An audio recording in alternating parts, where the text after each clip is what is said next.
Good morning, everyone, and welcome to this morning's workshop, Small Business Case Study. And thank you to our speaker, Stony Brook Small Business Development Center Business Advisor Bob Harrison, for presenting this morning.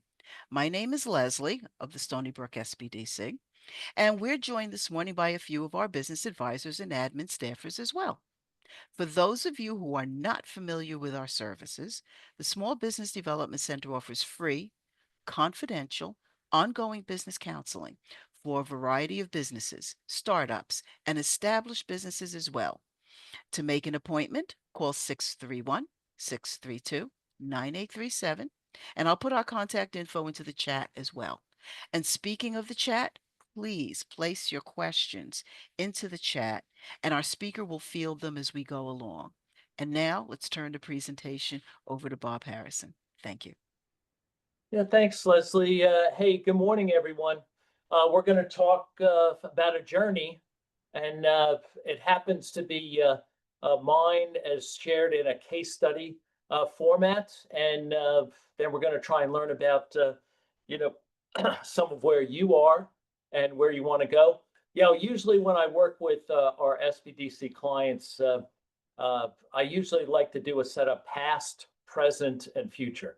Kind of like, where have you come from? What's your experience? Where are you now? In regard to maybe starting a business, growing a business, that kind of thing.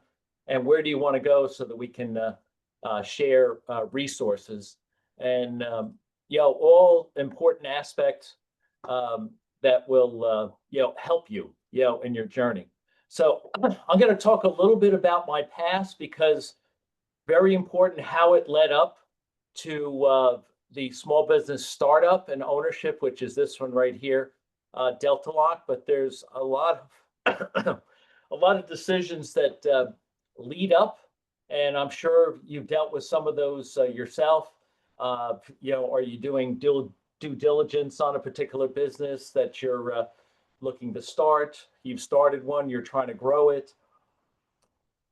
You're looking for financing. What's the lender going to look for? So part of, I'm going to review our past, then I'm going to talk about, with the Delta Lock, kind of reviewing our 4 previous presentations, in regard to how to start a business, the accounting, business plan, all that kind of thing. And I'm going to relate it to what we did so you can see an actual case study in operation. And then, we're going to talk about just some of the successes, some of the failures, some of the things that you want to watch out for. So just my personal background, I've been with Stony Brook SBDC for coming up on 8 years. And really, I never thought I'd end up here, which is there's a whole backstory with that. But background is, I'm a local guy, lived here most of my life, went to Farmingdale, graduated Hofstra, eventually graduated Stony Brook Business School later on. But when I first got out of school in 78, like some of the successive experiences are going to prove very valuable to help mature me as an individual. And you want to look at some of your experiences as well. Just where is it bringing you that you're going to be comfortable maybe starting a business, owning a business, buying an existing business, that kind of thing, that you have the, emotional intelligence, the maturity, the comfort zone with risk, all these kind of things. So we'll get started. A little bit of past and you'll see how it relates. So started with McDonnell Douglas, 1978, but it was actually the automation division. And I'm old enough now, I've been able to see the progress of, when computers were mostly mainframes to now what we have, from PCs to now so much is done on our phone. But I've been able to see the progress of that over all these years. But I also got exposed, to the whole manufacturing side, building aircraft, commercial, military, that kind of thing. So I was there for a couple of years. A little bit later on, I moved over to Colmorgan Photo Circuits in a manufacturing training program. So here I started in sales, and had a really excellent sales training program called Xerox Professional Selling Skills. And all that's going to come back and be a real value add a little bit later on. And then I really switched gears. I really like production and manufacturing. So they had a manufacturing training program and got started there, was there for 2.5 years. Went through, they cycled me through customer service, the shop floor, eventually became customer service rep, and then I moved down to become a shop floor supervisor. All the stresses, all the learning, all that kind of thing were contributory to my experience. Went to American Technical Ceramics. So all these, this is Glen Cove. This was New York City, the office I was in. This is over in Huntington Station, American Technical Ceramics. Started as production control supervisor. We had a couple hundred people there. Whereas Cole Morgan, we made circuit boards for everything. We happened to be the automotive division, made some really cool things in the 80s, like the Corvette dashboard, which was going electronic, that kind of thing. And then American Technical Ceramics was capacitor. So I learned all about capacitor manufacturing and plating and, all the different processes leading up to that. And you may have seen this in your career. You kind of get started. You may move every 2 to 3 years, trying to prove yourself. And then had a friend at church that had started with Ken Stanlock to take it over a period of 7 years. He decided to move that up to 5 years. And he contacted me just because we had had conversations about my ops background. And he decided to buy the company early in 1988, and he brought me on as first in operations and then moving over to sales. And this became my career industry, if you look at it. So we made showcase and cabinet locks. So if you go into Jared's, Kay's, Walmart Electronics, all the locks that you see on that cabinetry, that was our niche marketplace. And so the owner that I originally started with was with him from 1988 to 1991. Then he decided to sell the company. Now here's like a real, those fork in the road type things that happen in your career. And so he came to me, and at that point, we were at about in the mid twos, like 2.5 million in sales. And he said, Bob, I'll sell you the company for 2.5 million and you can own it. He had done really well over 3 years. So $2.5 million went to the bank. Bank didn't want to hear from me because, didn't really have any super amounts of collateral. Ended up going to an investor, a venture capital fella. He said he kind of evaluated the company. We were very high margin.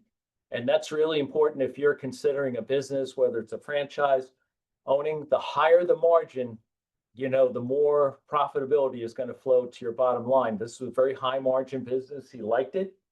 He said, I'll give you the 2.5 million. At that point, I had 2 young kids. I'm 35 years old, and I just didn't feel comfortable taking 2.5 million. I mean, he was going to help me and try and, lay out plans and be accountability partner, that kind of thing. I just didn't feel comfortable. He went to, when I said, look, I really don't want to go ahead with this.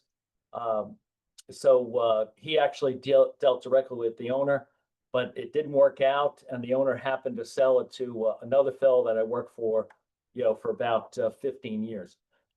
Had some conflicts with him, grew up in this business. Most important thing, you're looking at business. Okay, what's your product or service? How are you going to sell? How are you going to build your revenues? That kind of thing. And so eventually I moved over from ops to sales. So that experience I had back here started coming into play and, had a really good run.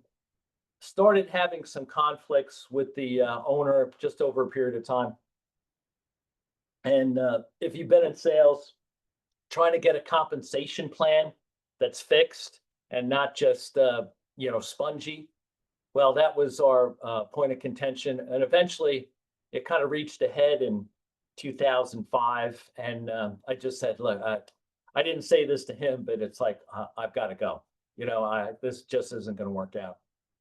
So what I did is I contacted another security industry company that had been in locks before. And we started having discussions on, would you want to start up another division? And so for essentially, all 2006, we had discussion, and in 2007 pulled the trigger and started as a 45% owner here. And so that was Ken Stan, Delta Lock. We eventually started, when you go from a one-person operation, we ended up with 15, growing the company. Ken Stan, we'd started with 15, we grew to about 35 to 40. Really exciting when you see sales, you see growth. You have, good compensation. I'll talk about this a little bit later. I jumped back into the industry, after a non-compete was over here, but I'll talk a little bit about that later. So now I want to talk about, excuse me, I got a little bit of a dry cough post-COVID, so just bear with me a little bit. I'm going to be sipping a lot of water. So we're going to talk about Delta Lock in regard to recapping what we've done in our previous 4 workshops. So Ree had talked about the different legal forms of business you can look at. I've been a sole proprietor way back in the past. When I was in college, did like one of my first sales calls with Grumman when I was like 19. Just had a sole proprietorship, worked out well, didn't really need the liability protection at that point. And so recovered corporations, S Corp, LLC. So in our case, we really didn't need like a corporation, a C Corp, because we weren't going to sell shares. We're going to be a tightly knit group. S Corp was a little more, detailed, so that you can't have more than 100 shareholders. I mean, we could have gone this direction, but this seemed to be the best fit, the limited liability company.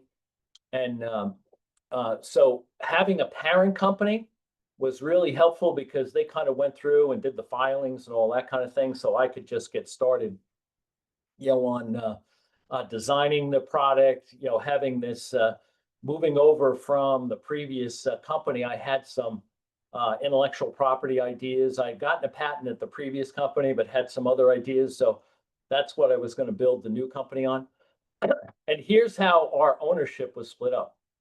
So we had David and his wife. His wife was actually the 55% owner,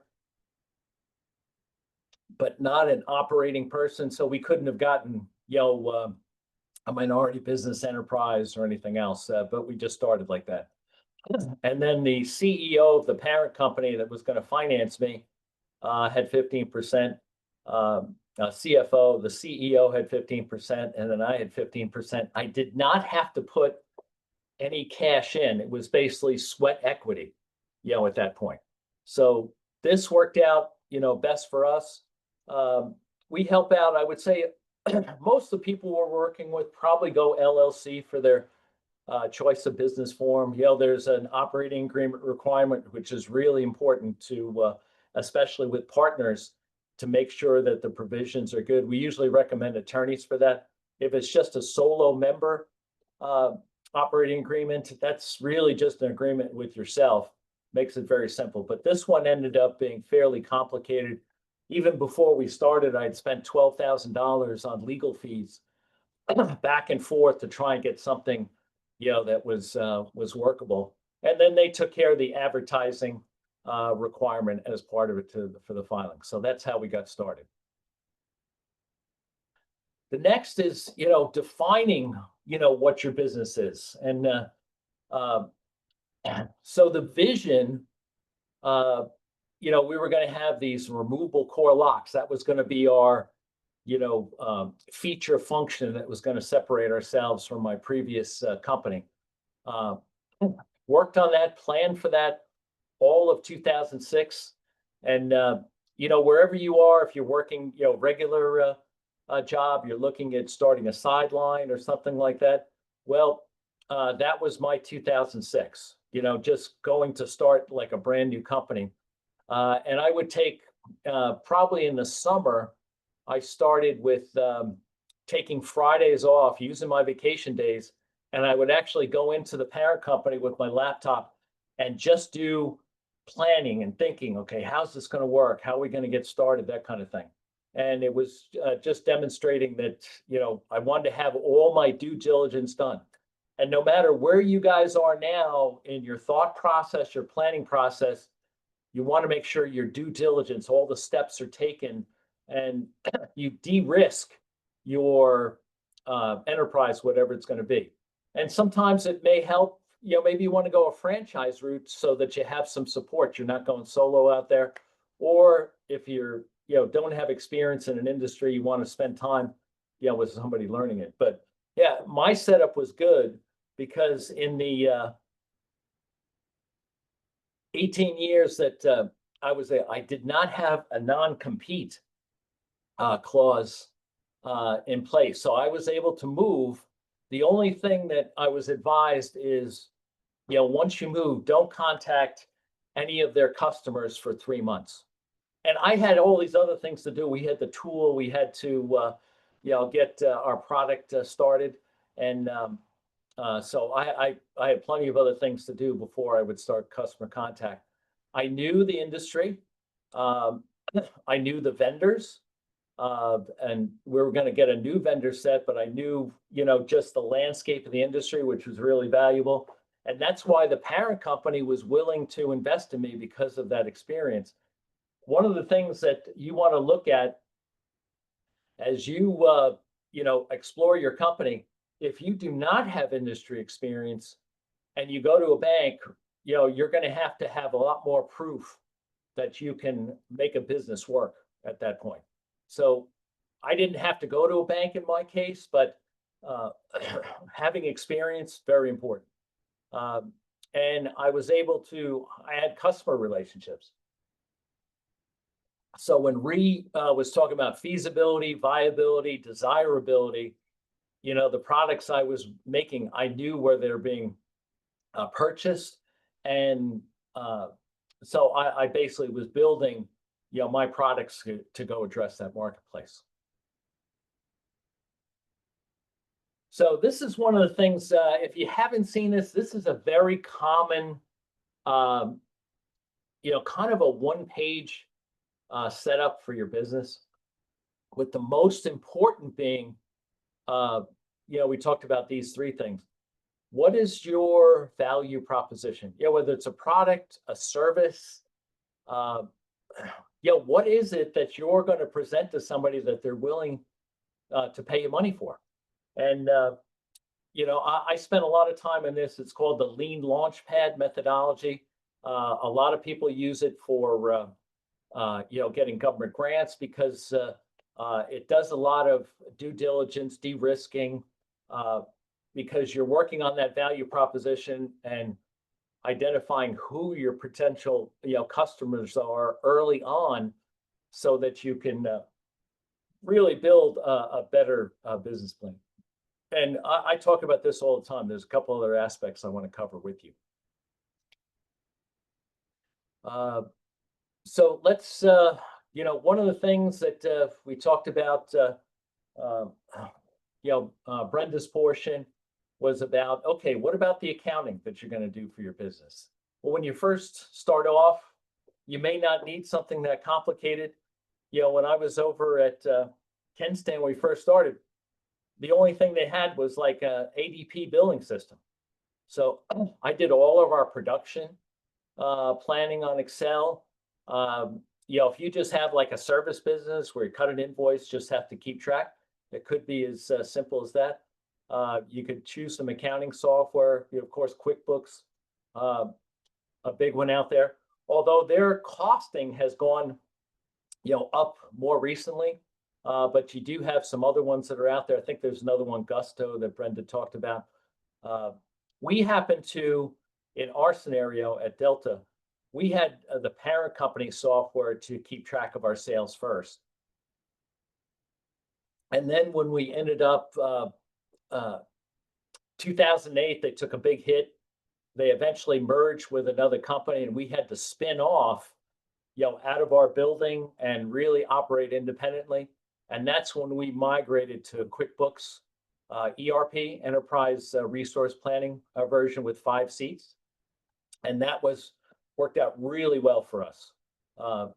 We had the desktop version, not the online version that's everybody seems to be going to now, and it really worked out to track everything for us. I got great reports. I got reports on expenses every month, our margin, our sales. I saw what our customers were doing. It was really helped us grow. Just want to make sure we didn't skip anything. Okay. So one of the things that now this took time to get there, but the financial statements really important. And here's where I'm going to talk about margin again, just something to look for. So when we got to 2014, started in 2007, became profitable in 2009, which was a huge pressure reliever. We started doing about 60,000 a month. But I wanted to give you one example of a financial statement. So here we grew, 2014 to $2.8 million. You're taking away the cost of goods sold. So remember, we're kind of a manufacturer. We're a little more complicated than, some service type businesses you're looking at. But when you have a gross margin, my former company was 70%.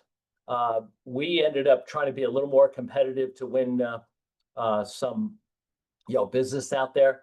And so my margins were a little bit less, but that gave me my gross profit. Then you take away your selling, general, and administrative expenses. We got our operating income and then taxes and the rest. And that was like a really great year, $500,000. Now, why do you think we didn't have any money in the bank? The main reason is as you're growing, and this happened in the previous company when I was at Kenstan, as you're growing, a lot of your cash goes into inventory because you're trying to get the next sale and you have to be, having inventory in stock so that you can respond to customer orders. And so that was our scenario. If we just stopped growing and kind of caught up, kind of that cash would flush back, into the account. But it's just one of the things that our business had to deal with.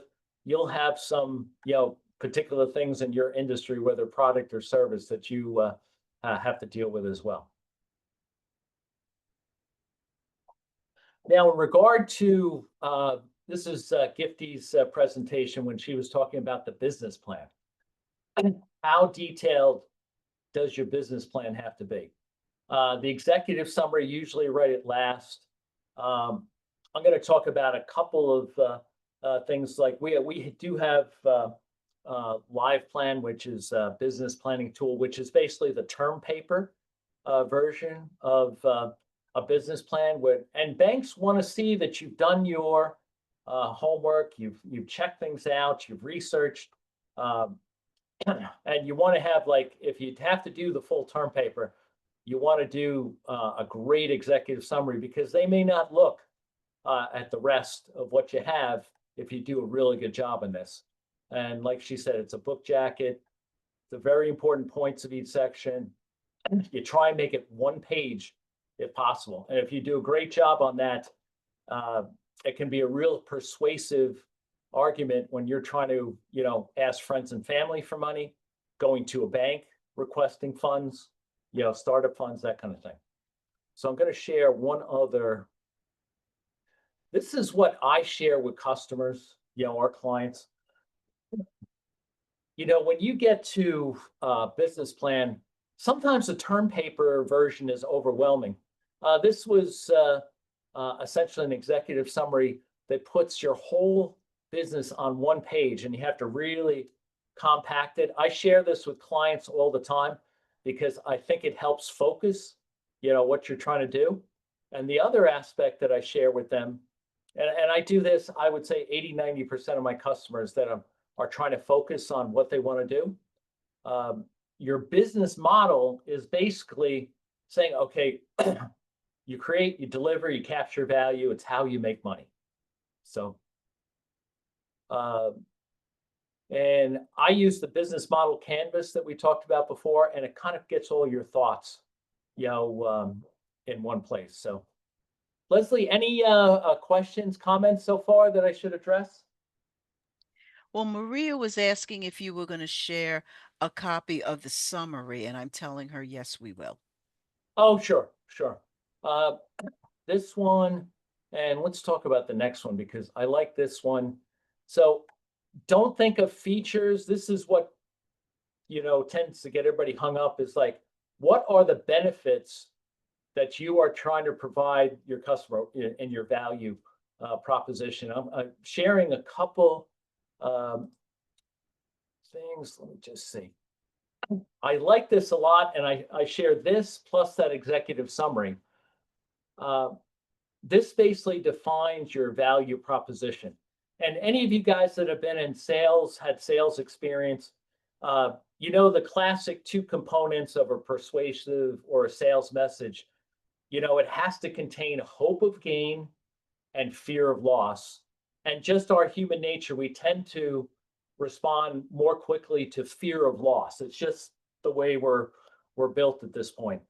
The business model thesis, this combined with um, that executive summary, that it's a little different twist, and I like it a lot because our product helps these customers who want this job done. And when I send this, I send my particular experience with mine filled in so you can see how I put everything in here. And then when you're talking about what customer pains are you trying to relieve? You're trying to reduce, avoid, and if you can quantify something. And I'll give you one example. In Delta Lock, when we got started, we got exposed to an industry which was really interesting and that was not known to me, which were medical carts. And as a buyer, when we contacted, we did sampling, we did prototypes, they did cycle testing to make sure it lasted a long time. His primary pain is he was paying another vendor $25 for a lock housing, and his goal was to reduce it. And we came in, well, we did all of our quoting and things like that. We were able to come in at almost half price, and that was a substantial pain relief because the buyer and whoever your buyer is out there, what pain do they have that you're trying to relieve? They may not even think of it in those terms, but they're coming to you to help them solve their problem.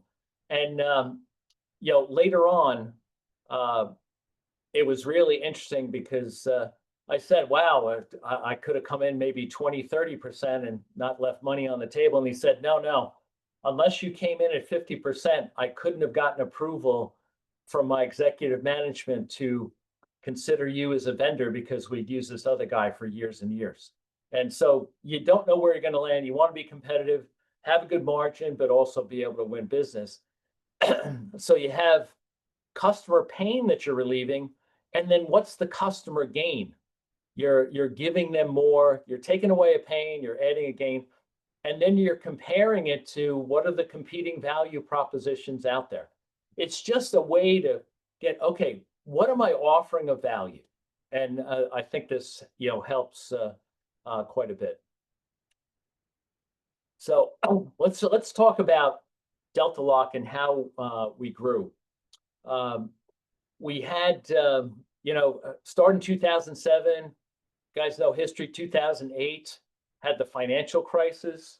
Essentially, where we were going, which was trying to make an inroads in the retail industry. All of retail pretty much shut down their construction. Not good for a startup business with a game plan focused on them. So So this was our kind of trade show booth. We had pictures of our locks. You know, going back to the 90s, we still wore suits instead of business casual. You see over time, you know, we changed up. We had samples, pictures, eventually went business casual. And I don't know if you guys have ever seen Tommy Boy, but I keep this in my office no matter where I am. You know, sales, you know, gotta love it. That's a humorous movie. If you've been in sales, I found it interesting. So we, in our particular industry, and you're going to have specifics no matter where you are, but the elements, how to reach the customers to build rapport and trust. We did direct contact, business to business, not business to consumer. So that was our methodology. We mainly went to trade shows and then direct sales contact visits to customers. I've traveled all over United States, Canada. I've been to England doing this. So we went to see customers that were either building the fixture or the retailer that were specifying, and then we got into the med card industry. And it's a good thing we did, because if we didn't have that, I don't think the company would have survived. So that's one of those direct threats. You know, some event happens in the economy. We had gotten started, you know, with the med cards. And in March of 2009, we got the approval on my birthday. And all of a sudden we were billing like 60,000 a month and we were profitable. And it was huge because now we had a landing spot, a foundation to build from. And to tell you what happened up to that point, over 2 years, I'd spent $650,000. You know, that was my salary, that was tooling, that was marketing, all those things. So the parent company had funded me that amount, and so I had a big note to pay back. So getting profitable at least stopped me from using that credit line, and I could now start to, you know, build sales and, you know, eventually start to pay it back. Mentioned before, is your revenue that you're going to have in your business, is it project based? Like you're going to have a project in March, you have a nice billing cycle, then you don't have anything for a month or whatever, or do you have steady monthly sales? We had both. So we had releases, you know, monthly releases from our med cart builders, which was really nice. You had steady billing, you had steady cash flow, that kind of thing. And then we had some projects that were large in nature. And so we kind of managed through both those. You're estimating what your working capital needs are up front. Pretty amazing. We got up to $250,000, $300,000. As I said, we were profitable, but as we're growing, we had to keep adding more inventory. So the checkbook balance in the bank didn't look so good, but our numbers look really good on the financial statements. Just something to be aware of. You know, our critical elements: inventory, delivery, support, service. You know, I couldn't leave any of those out. Key accounts, you know, depending on the type of business you're in, I mean, you could have 10,000 customers, or you could have 100 customers, and out of those, 20 are, you know, key accounts that, you know, they're delivering a good portion of your sales, you know, kind of that 80-20 rule. You know, 20% of your customers bring 80% of the revenue. That's the way it was with us. And I always like to ask people that are looking at starting a business, okay, who's going to be your first order? Who's going to cut that first PO for you to respond? With mine, it happened to be the first year as I was tooling, I didn't have a product yet. I started doing my sales, and a guy said, hey, I have an order for 200 locks for you, and I had no product. So I had to hunt around the industry. But I still remember that first order, and I think you'll remember yours as well, because you know how you see the dollar bill tacked up in the deli? You know, it's that kind of thing. It's like the first dollar that somebody paid you, it has a significance. So we covered that. So here's my fill-in for that business model thesis, just to share. So our showcase cabinet casework locking systems helps lock and security end users. So that could be, we did business with Macy's, we did business with Walmart, Sears, Kmart, uh, Signet Jewelers, which is became a huge account, Jared, um, Pearson Pagoda, Zales Jewelers, all these people, that were, and they bought directly, but most of the ordering came through their fixture builders. So this is how I'm defining something. This is my value proposition, my elevator pitch. That's why I like sharing this, and hopefully it's helpful to you. Who want to specify and procure appropriate security locking systems to protect assets and reduce overall acquisition costs. Now, this is interesting. Here's the pain. Trying to reduce prices. I tell you, a lot of people won't move if you're under 10%. It's just not worth making the move, setting up vendors, all that kind of thing. And this, I kind of focus on one particular customer, improving lead time to ship in less than 5 days to allow just-in-time delivery.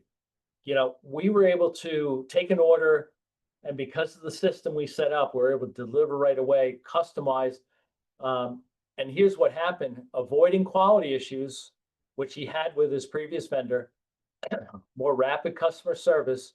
And you look at the competitors out here, we were displacing National Cabinet Lock in this particular case that I was isolating. The guy would have a job, say he was building a lab in a school, and he'd order 100 locks, and then the job would add an extra room, 5-10 locks. He couldn't get them from National.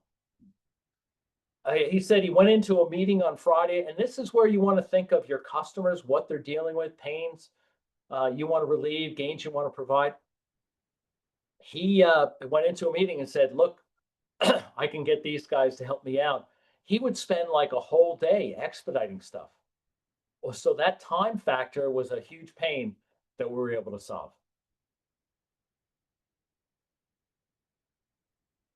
So when we talk about lending, now you're going to need money. I've got all sorts of clients. I have one client that has a huge group of friends and family, is going to help her with several $100,000. Other people have to go to a bank.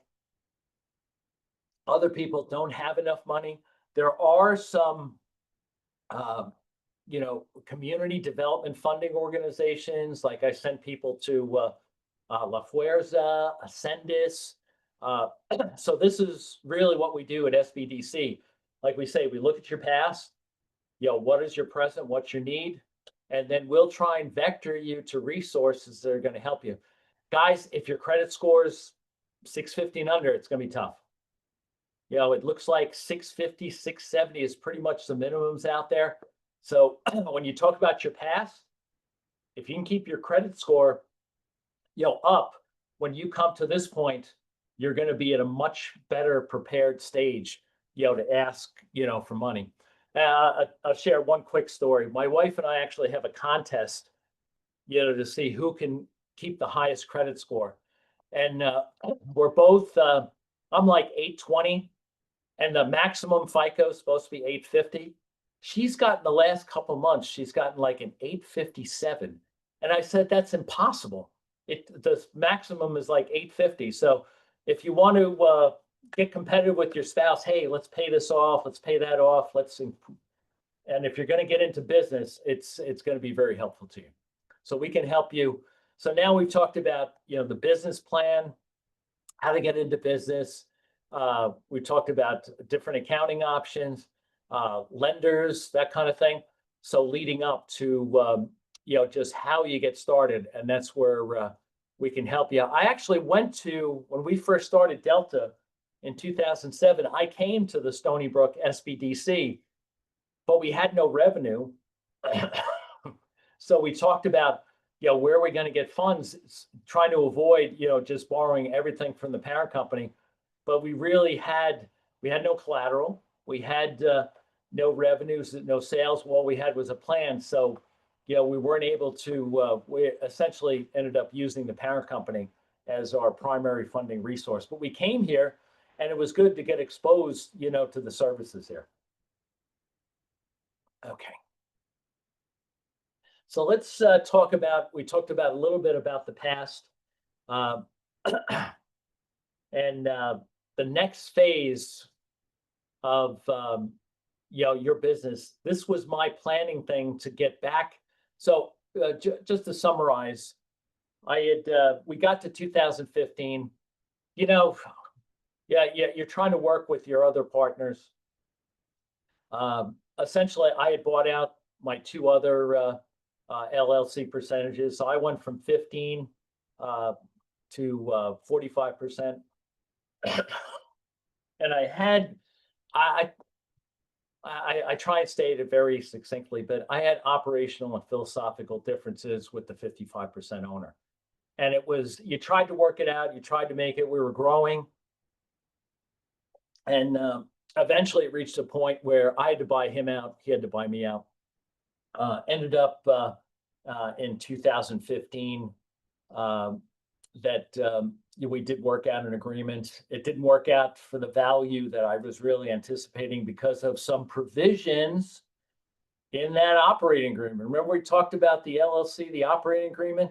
Well, he activated a sleeper provision that reduced the valuation of the company, and it just wasn't good. It wasn't fair, but something, we ended up settling at like $300,000, for the buyout, and I ended up selling in March of 2015, and essentially worked there on a consulting type thing till the end of August that year, and then I was free. That's when I decided I had a non-compete in place. They gave me 8 months parachute at my salary, once it ended. So that was good. And I went back to Stony Brook, and that's where I got exposed to the SBDC and eventually became an advisor. And then I did some side sales consulting, with the other company at the bottom of the chart there, BOA. And that's, on the decline now. We're going to basically, that'll end in like 2027. It's kind of an annuity for me right now. But starting phase 3, there was Kenstan, there was Delta, and then BOA, but it started off in a class, at Stony Brook, okay, planning. So I can't emphasize the due diligence and the planning aspects of everything that you're going to look at. So we're going to go back to that business model canvas, what we did. So I talked about how medical carts saved the company. There's a little lock right here that locks up all these drawers on the med cart. There's a NARC box in here. So this saved our company. Here's where we wanted to go. These are Walmart cases, a particular locking system, all the game cases when we went down to visit Walmart. This is where we wanted to go, but we ended up here, and then we started coming back when the industry started recovering. But here's what I really want to emphasize.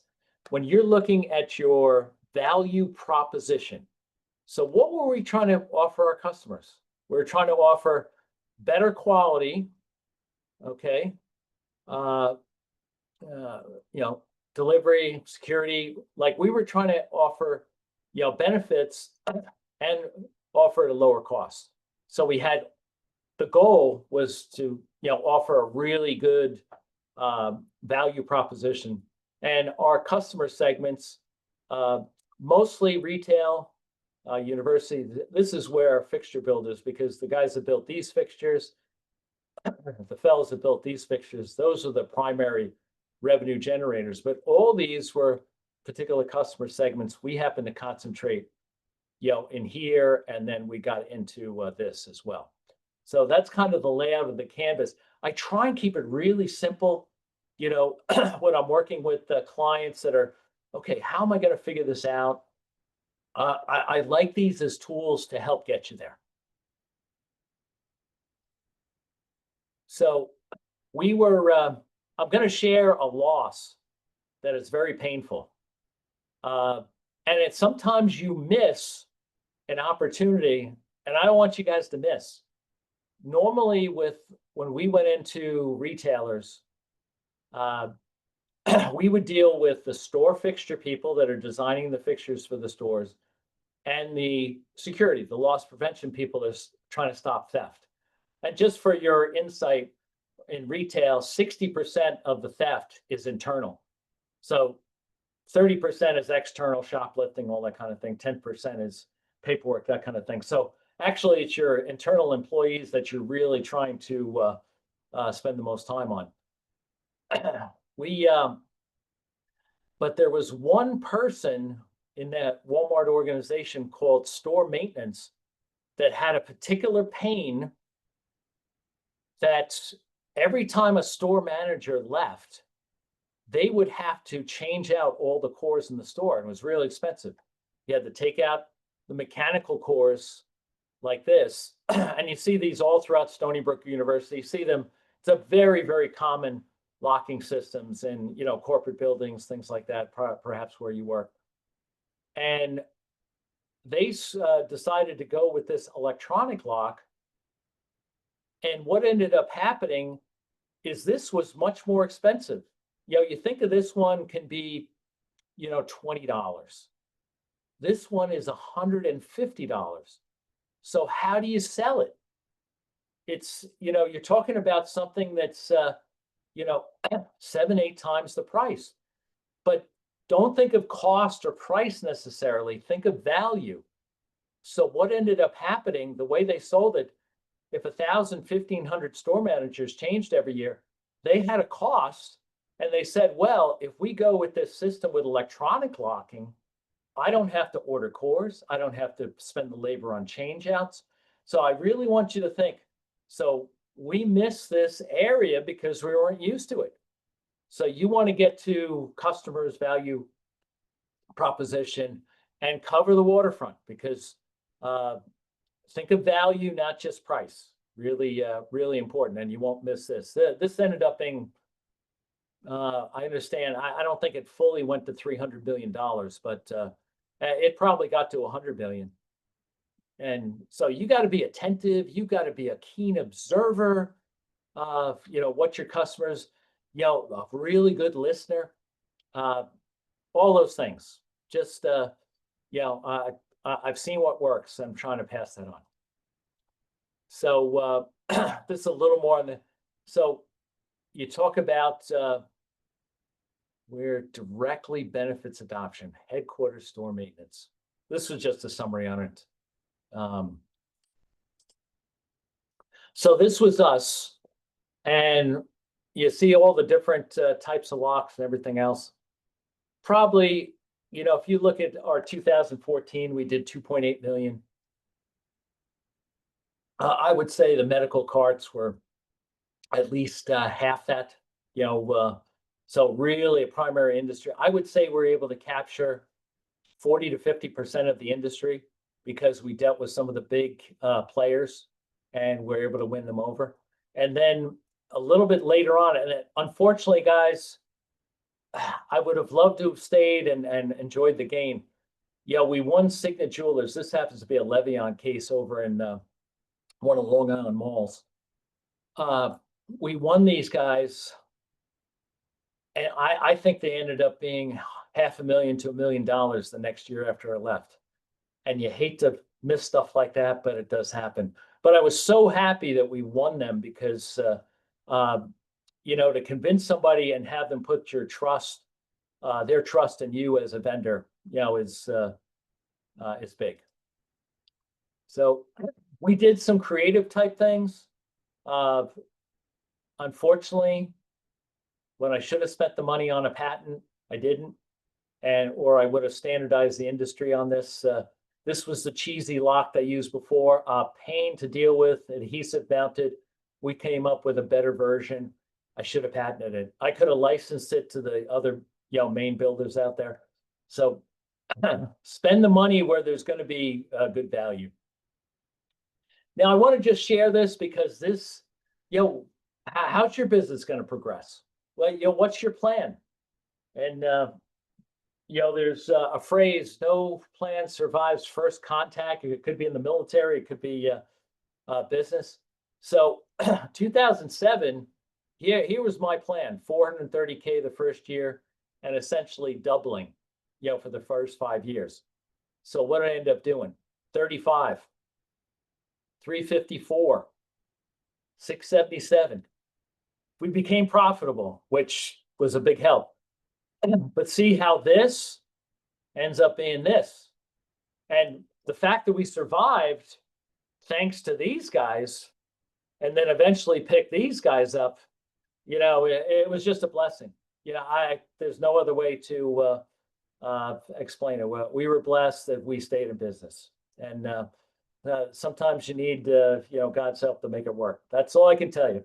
And it was really helpful.